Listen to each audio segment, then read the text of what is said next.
Hello friends, આજના વિડીયોમાં આપણે વાત કરીશું કે સારા કપડાં પહેરવાના ફાયદા। તો મિત્રો, શું તમે ક્યારે વિચાર્યું છે કે જ્યારે આપણે કોઈ અજાણ્યા વ્યક્તિને મળીએ તો એ આપણા વિશે પોતાના મનમાં અભિપ્રાયો કઈ રીતે બાંધે છે? તો એક સરળ એવા ઉદાહરણથી સમજીએ।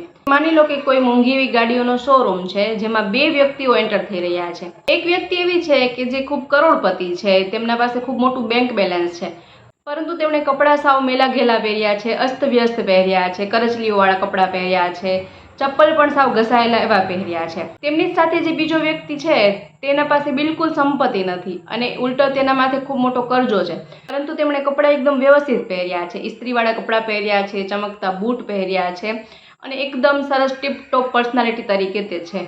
તો વિચારો કે જે શોરૂમનો માલિક છે સૌથી પહેલા દોડીને કોની પાસે જશે? સ્વાભાવિક છે કે જેમણે સારા કપડાં પહેર્યા છે, વ્યવસ્થિત દેખાય છે, તેમની પાસે જ જશે। કહેવાનો મતલબ એ છે કે તમારા પાસે કેટલું બેંક બેલેન્સ છે, તમારી કેટલી સત્તા છે, તમારું હૃદય કેટલું સારું છે, પહેલી જ વખતમાં કોઈ વ્યક્તિને એ ખબર હોતી નથી। પહેલી વખત જ્યારે કોઈ વ્યક્તિ કોઈને જજમેન્ટ કરે ને તો એના કપડાથી જ કરે છે કે જો સારા કપડાં પહેર્યા હોય તો એ લોકોને પહેલાં આકર્ષિત કરે છે। તો જે વ્યક્તિ મેલા અને ગંદા કપડાં પહેરે છે, જેમના દાંત પણ ગંદા રહે છે, અથવા જે સૂર્યોદય થઈ ગયા પછી પણ ખૂબ મોડે સુધી સૂતા રહે છે, અથવા જે ખૂબ જ કઠોર શબ્દ બોલે છે, એવા લોકોને માતા લક્ષ્મી તાત્કાલિક છોડીને જતા રહે છે। પછી એ ભગવાન વિષ્ણુ પણ કેમ ન હોય તો પણ લક્ષ્મીજી તેનાથી નારાજ થઈ અને જતા રહે છે। આવા લોકો પાસે સફળતા વધુ સમય સુધી ટકી શકતી નથી।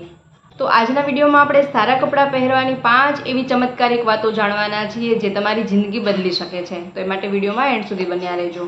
સમાજમાં એક ખોટી માન્યતા છે કે લોકો કહેતા હોય છે કે માણસની ઓળખ તેમના કપડાથી નહીં, તેમના હૃદયથી હોય છે, પરંતુ કોઈ પણ વ્યક્તિ ગમે તે વ્યક્તિને પહેલાં તો તેના પહેરવેશ કપડાથી જ જજ કરે છે।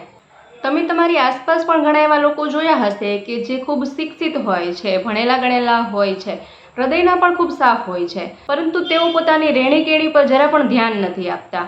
ગમે ત્યાં મોટી કોઈ જગ્યાએ જાય, કોઈ લગ્ન પ્રસંગમાં જાય તો પણ તે જૂના અને અવ્યવસ્થિત કપડાં પહેરી અને ચાલ્યા જતા હોય છે। અને જ્યારે તેમને કોઈ ટોકે તો તેઓ એવું કહેતા હોય છે કે અમને દેખાડો કરવાનો શોખ નથી, અમારું જ્ઞાન જુઓ, અમારા કપડાં નહીં, અમારું જ્ઞાન જુઓ। સાદું જીવન અને ઉચ્ચ વિચાર એ જ અમારું જીવન છે, પરંતુ આ વાત એક મૂર્ખતા ભરેલી છે। સાદગી ભર્યું રહેવું એનો મતલબ એ નથી કે દરિદ્રતા ભર્યું કે મેલું ગેલું રહેવું, પરંતુ સાદગી ભર્યું રહેવાનો અર્થ એ છે કે સાફ સુથરું રહેવું। આ વાતને આપણે એક સરળ રીતે સમજીએ કે જ્યારે તમે ઘરની બહાર આ રીતે મેલા ગેલા કે જૂના કપડાં પહેરીને જાઓ છો તો બહારના લોકો પાસે એટલો બધો સમય નથી કે તે તમારું વ્યક્તિત્વ જાણે કે તમે કેટલા હૃદયના સાફ વ્યક્તિ છો, કેટલા સારા વ્યક્તિ છો। ગમે ત્યારે તમે કોઈ ઉચ્ચ અધિકારીની ઓફિસે કે કોઈ મોટા વ્યક્તિને ત્યાં જાઓ છો તો તમે ત્યાં એક પણ શબ્દ ન બોલતા હો ને તો પણ તમારા જે કપડાં, તમારો જે પહેરવેશ છે તે રાડું પાડી પાડીને કહે છે કે હું સાવ એક હારેલો માણસ છું, મારામાં જરા પણ અનુશાસન નથી, અથવા તમે લોકો મારી સાથે દુર્વ્યવહાર કરી શકો છો। આપણે મેલા ગેલા ગંદા કપડાં પહેરીએ ને એનો આવો જ અર્થ થતો હોય છે અને લોકો તમારા સાથે એવો જ વ્યવહાર કરવાનું શરૂ કરી દે છે, લોકો હલકામાં લેવાનું શરૂ કરી દે છે અને તમારા જ્ઞાનની કોઈ કિંમત રહેતી નથી। તો જુઓ, તમારા જે કપડાં છે એ જ તમારું ચરિત્ર બતાવે છે। તો તમે સારા વ્યવસ્થિત ઢંગના કપડાં પહેરશો ને તો એ તમારી પર્સનાલિટીને બનાવે છે અને લોકો પર એવો પ્રભાવ છોડે છે। તો સારા કપડાથી શું 5 ચમત્કાર થાય છે ને એ ચાલો આપણે જાણીએ। તો પહેલા ચમત્કારની વાત કરીએ તો સામેવાળાના મન પર આપણો પૂરો કંટ્રોલ। જ્યારે તમે ઘરની બહાર સુવ્યવસ્થિત, ઢંગદાર અને ઇસ્ત્રી કરેલા કપડાં પહેરીને નીકળો છો ને તો સામેવાળા વ્યક્તિના મનમાં આપોઆપ તમારી એવી ઇમેજ બની જાય છે કે આ વ્યક્તિ એક અનુશાસિત વ્યક્તિ છે, એક સારી પર્સનાલિટી છે અને સફળ વ્યક્તિ છે। તો એ મનોમન જ તમને રિસ્પેક્ટ આપવાનું શરૂ કરી દે છે। જરા વિચારો કે તમે કોઈ એવી અધિકારી ઓફિસમાં ગયા છો જ્યાં તમે મેલા ગેલા, અવ્યવસ્થિત અને ઢંગ વગરના કપડાં પહેરીને ગયા છો તો એ જે વ્યક્તિ છે તમને કેટલી વાર સુધી લાઇનમાં ઊભા રહેવાનું કહેશે, કેટલા ધક્કા ખવડાવશે। પરંતુ જો એ જ જગ્યાએ તમે વ્યવસ્થિત, ઇસ્ત્રી કરેલા વ્યવસ્થિત કપડાં પહેરી અને જશો તો સામેવાળાના મગજમાં ઓટોમેટિક એક સિગ્નલ જાય છે કે આ વ્યક્તિ કોઈ મામૂલી વ્યક્તિ તો ન હોઈ શકે, આ કોઈક સારી વ્યક્તિ છે। તો એ સૌથી પહેલાં તમારું કામ કરશે। જો એ રીતના બે વ્યક્તિ સાથે જાય કે જેમણે ખૂબ જ ગંદા, મેલા ગેલા અને ઇસ્ત્રી વગરના કપડાં પહેર્યા છે અને એની સાથે જ બીજી જે વ્યક્તિ છે તેને વ્યવસ્થિત કપડેલા છે અને સરસ પર્સનાલિટી છે, તો તમે ખુદ વિચારી શકો છો કે તો એ વ્યક્તિનું જ પહેલાં કામ થશે, કારણ કે સામેવાળાના મગજમાં એ સિગ્નલ પહોંચ્યું છે કે તમે કોઈ સાધારણ વ્યક્તિ નથી। તો જો તમે સુવ્યવસ્થિત સારા કપડાં પહેર્યા હોય તો તમારે કંઈ બોલવાની જરૂર રહેતી નથી. સુવ્યવસ્થિત પહેરેલા કપડાં જ તમારી પર્સનાલિટીની ઓળખ આપી દે છે. અને બીજા ચમત્કાર, બીજા ફાયદાની વાત કરીએ તો તમારી અંદર સૂતેલો આત્મવિશ્વાસ જાગશે. મોટાભાગે લોકો એવું માનતા હોય કે સારા કપડાં આપણે બીજાને દેખાડો કરવા માટે જ પહેરીએ, પરંતુ એવું નથી. પરંતુ જ્યારે તમે સારા કપડાં પહેરો છો તો તેની અસર તમારી આત્મા અને તમારા વિચારો પર પણ થાય છે. પહેલાંના જમાનામાં કોઈ યોદ્ધા જ્યારે યુદ્ધ લડવા માટે જતા હતા તો તેઓ તલવાર ઉઠાવ્યા પહેલાં પોતાનું ભારે કવચ પહેરતા હતા. એનું કારણ એ નહોતું કે યુદ્ધમાં તેને રક્ષણ મળે, પરંતુ જ્યારે એ કવચ ધારણ કરતા ને ત્યારે એના મનમાં જ એવું થતું કે હું એક યોદ્ધા છું અને તે યુદ્ધમાં પોતાનું બેસ્ટ પરફોર્મન્સ આપી શકતા હતા. આ વાતને આપણે પોતાના જીવન પર પણ જોઈએ તો જ્યારે આપણે ઘરમાં મેલા ઘેલા કરચલીવાળા કપડાં, જૂના કપડાં અને ઢીલા ઢાલા કપડાં પહેર્યા હોય તો આપણને ખુદને આમ આખો દિવસ આળસ ભર્યું લાગે, આપણે આમ સાવ થાકેલા એવા લાગતા હોઈએ, કમજોર ફીલ કરતા હોઈએ. એ જ જગ્યાએ જ્યારે આપણે નાહી ધોઈ વ્યવસ્થિત નવા કપડાં પહેરીએ, વ્યવસ્થિત માથું ઓળવીએ, એકદમ સરસ તૈયાર થઈએ તો આપણામાં એક સરસ ઉર્જા આવી જાય છે. આ વાત તમે નોટ કરજો. આપણામાં ઉર્જા આવી, આ વાતને તમે પોતે નોટ કરજો અને આપણને અંદરથી જ એક આમ કોન્ફિડન્સ ફીલ થાય છે. અને હવે ત્રીજા ફાયદાની વાત કરીએ તો એક સન્માન ભરેલું કવચ. આ જમાનામાં લોકો છે પોતાનાથી નબળા વ્યક્તિ હોય ને તેના પર એક ધાક જમાવવાનું રાખે છે. તો જ્યારે આપણે જૂના મેલા ગેલા કપડાં પહેરી અને જ્યારે આપણે કોઈ ભીડભાડવાળી જગ્યામાં કે કોઈ લોકો વચ્ચે જઈએ ને તો આપણે પોતે એને એવું આમંત્રણ આપતા હોઈએ કે આવો, તમે મારું અપમાન કરી શકો છો. પરંતુ જ્યારે આપણે સ્ટ્રોંગ પર્સનાલિટી હોય તો લોકો આપને આપમેળે જ સન્માન આપવાનું શરૂ કરે છે. અને જ્યારે કોઈ વ્યક્તિએ મેલા ગેલા અને સાવ જૂના કપડાં પહેર્યા હોય ને તો એ વ્યક્તિ અંદરથી પોતાને નાનક ફીલ કરતું હોય કે જ્યાં વ્યક્તિની વચ્ચે જ્યારે હોય ને તો એ પોતાને સાવ દબાયેલું ફીલ કરતું હોય છે. એ જ જગ્યાએ જ્યારે એ વ્યક્તિએ વ્યવસ્થિત નવા અને સારા કપડાં પહેર્યા હોય ને તો પોતાનામાં એક આત્મવિશ્વાસ આવી જાય છે અને તે પણ બધાની વચ્ચે કોન્ફિડન્સથી રહી શકે છે. અને જ્યારે તમે પોતાની પર્સનાલિટી સરસ બનાવો છો, સારા વ્યવસ્થિત કપડાં પહેરો છો ને તો કોઈ પણ વ્યક્તિની એવી હિંમત નથી થતી કે તમારી સાથે આલતું ફાલતું વાત કરી શકે. કારણ કે એ વ્યક્તિના મગજ પર આપણી એવી અસર જાય છે ને કે આ વ્યક્તિ એક વ્યવસ્થિત વ્યક્તિ છે અને આની સાથે આપણે એક રિસ્પેક્ટફુલી વ્યવહાર કરવાનો છે અને કોઈ વ્યક્તિ એવા વ્યક્તિની મજાક નથી બનાવી શકતા.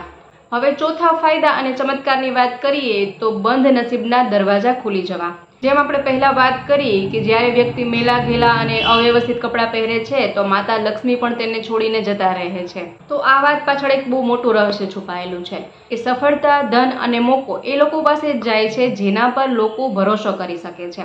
અને લોકો એવા વ્યક્તિ પર જ ભરોસો કરે છે જે પોતાની જવાબદારી, પોતાની ફરજ ઉપાડવાનું જાણતો હોય.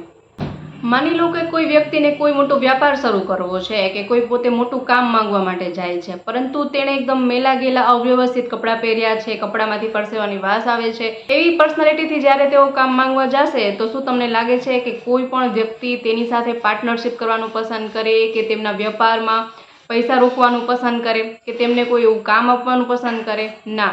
કારણ કે સામેવાળી વ્યક્તિ એવું વિચારશે કે જે વ્યક્તિ પોતાની જવાબદારી વ્યવસ્થિત નથી લઈ શકતું, વ્યવસ્થિત કપડાં નથી પહેરી શકતું, વ્યવસ્થિત પોતાનું ધ્યાન નથી રાખી શકતું, એ આપણા આટલા પૈસાની કે આપણી પાર્ટનરશિપની શું જવાબદારી લઈ શકે? તો સાફ સુથરા કપડાં છે ને એ સફળતાનું પહેલું પગથિયું છે. જ્યારે આપણે સાફ સુથરા અને સારા કપડાં પહેરીએ તો લોકો આપણા પર વિશ્વાસ કરવાનું શરૂ કરે છે. તો આ રીતે તમારા સારા કપડાં તમારા નસીબના બંધ દરવાજા પણ ખોલી દે છે, જેને ખોલવા માટે લોકો વર્ષો સુધી મહેનત કરતા હોય છે. અને ત્યાર પછી હવે છેલ્લા 5મા નંબરની વાત કરીએ તો સમય અને સ્થાનનું પણ જ્ઞાન. તો સારા કપડાં પહેરવા એટલું જ પૂરતું નથી, પરંતુ ક્યાં, કઈ જગ્યાએ કેવા કપડાં પહેરવા એ પણ જ્ઞાન હોવું ખૂબ જ જરૂરી છે. એ પણ એક બુદ્ધિમત્તાની વાત છે. તો જ્યારે કોઈ વ્યક્તિ કોઈ સ્મશાન વિધિમાં કે કોઈ મૃત વ્યક્તિના ઘરે એ રીતે જાય તો અને જો ન્યા કે ચમકેલા કપડાં પહેરે તો એ મૂર્ખ ગણાય.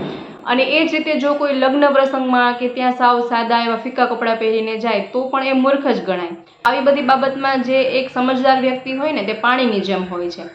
એ જ રીતે જો તમે કોઈ કામ પર જતા હોય તો તમારા કપડાં એક ગંભીરતા દર્શાવતા હોવા જોઈએ. એ જ રીતે જો તમે કોઈ મંદિરે, પૂજા પાઠ વગેરેમાં કે કોઈ ધાર્મિક સ્થળોએ જતા હોય તો તમારા કપડાં સંસ્કૃતિ દર્શાવતા હોય એવા હોવા જોઈએ. એ જ ઉપરાંત જો તમે કોઈ ઉત્સવમાં જતા હોય, લગ્ન પ્રસંગ વગેરેમાં જતા હોય તો તમારા કપડાં ખુશી દર્શાવતા હોય એ પ્રકારના હોવા જોઈએ. તો આ રીતે જે વ્યક્તિ સમય અને સ્થળ પ્રમાણે પોતાનું રૂપ બદલતા શીખી જાય એ વ્યક્તિ દરેક જગ્યાએ સન્માનને પાત્ર બને છે અને દરેક લોકો તેમની સાથે રહેવાનું ખૂબ પસંદ કરે છે. તો મિત્રો, આ હતા 5 એવા ચમત્કારિક ફાયદા જે તમારા સારા કપડાને તમારું સૌથી બેસ્ટ અસ્ત્ર બનાવી શકે છે. પરંતુ મિત્રો, આટલું જ પૂરતું નથી. એક એવી વાત તમને હું જણાવી દઉં કે જો તમે એ વાતનું ધ્યાન નહીં રાખો તો તમે ગમે એટલા સારા કપડાં પહેરશો તો પણ તેનો કોઈ મતલબ નથી. સારા કપડાં એ આપણા માટે એક સારો દરવાજો ખોલે છે, પરંતુ એ દરવાજામાં હંમેશા માટે ટકી રહેવા માટે આપણા પાસે સારું ચરિત્ર, સારું આચરણ હોવું પણ ખૂબ જરૂરી છે. ચાલો એ વાતને આપણે એક ઉદાહરણથી સમજીએ. જ્યારે એક તલવારની મ્યાન છે તેને શુદ્ધ સોનાથી બનાવવામાં આવેલી છે, તેના પર હીરા મોતી જડેલા છે, પરંતુ એ મ્યાનમાં જે તલવાર છે તે કાટી ગયેલી છે, તેમાં કાટ લાગી ગયેલો છે, એ ધાર વગરની તલવાર છે. તો શું એ તલવાર યુદ્ધમાં એ યોદ્ધાનું રક્ષણ કરી શકશે? ભલે તેની મ્યાન ગમે એટલી સોનાની બનેલી હોય, હીરા મોતીથી જડેલી હોય, પરંતુ શું તેનો કોઈ મતલબ રહે છે? એ જ રીતે કોઈ વ્યક્તિએ ભલે ગમે તેટલા મોંઘા કપડાં પહેર્યા હોય, બ્રાન્ડેડ કપડાં પહેર્યા હોય, દુનિયાના સૌથી મોંઘા કપડાં હોય એ પહેર્યા હોય, પરંતુ તેમની જીભ કડવી હોય, તેઓ કોઈ માટે સારું બોલતા ન હોય, અથવા તેમનું ચરિત્ર મેલું હોય, તેમનું આચરણ ગંદુ હોય, તેઓ દરેક લોકો સાથે દગો કરતા હોય, તે પોતાની વાત પર, પોતાના શબ્દો પર ટકી ન શકતા હોય, એ વ્યક્તિ માટે એ મોંઘાદાટ પહેરેલા કપડાં ફક્ત થોડી મિનિટ માટેનો દેખાડો જ બનીને રહી જાય છે. હા, થોડી વાર માટે વ્યક્તિ તેના સારા કપડાં જોઈ અને પ્રભાવિત થાય, તેમની પાસે આવશે, તેમની સાથે વાતો કરશે, તેમને માન સન્માન પણ આપશે, પરંતુ જેવી જ રીતે એ વ્યક્તિ જાણી જશે કે તેમનું ચરિત્ર સારું નથી, તેમનો વ્યવહાર સારો નથી, અથવા તે વ્યક્તિનું આચરણ સારું નથી, તો સામેવાળી વ્યક્તિ તેને હંમેશા માટે છોડી અને ચાલી જશે અને ક્યારેય પાછું વળીને જોશે પણ નહીં. પરંતુ તમારું સારું ચરિત્ર અને સારો વ્યવહાર જ લોકોના મન પર તમારી સારી ઇમેજ બનાવે છે. એટલા માટે જ એક ખાસ વાત કહેવા માંગીશ કે કપડાની સાથે આપણી આત્મા, આપણી જીભ અને આપણા આચરણને પણ એટલું જ સાફ સુથરું રાખવું જોઈએ. જો આ 5 વાતોએ તમારી આંખો ખોલી દીધી હોય અને તમને પણ સાદગી અને સાફ સફાઈનો સાચો અર્થ ખબર પડી હોય તો આજથી જ સંકલ્પ કરો, આવતીકાલ માટે સંકલ્પ કરો. એના માટે આપણે એક સંકલ્પ કરીએ અને આપણી સામે લખીને રાખીએ કે માય ન્યૂ વર્ઝન. એનાથી તમને જ્યારે પણ તમે જોશો તો તમને યાદ આવશે કે મારે મેલા ગયેલા કપડાં, મારે અસ્તવ્યસ્ત નથી રહેવાનું, મેલા ગયેલા કપડાં નથી પહેરવાના, હંમેશા વ્યવસ્થિત સારા કપડાં પહેરી સારી પર્સનાલિટી રહેવાનું છે અને સારા વિચારોથી રહેવાનું છે. તો આ રીતે તમે સારા કપડાંથી પણ તમારી પર્સનાલિટી બનાવી શકો છો, લોકો પર તમારી સારી ઇમેજ બનાવી શકો છો અને સારા વિચારો અને સારા કપડાંથી એક સારા વ્યક્તિ પણ બની શકો છો.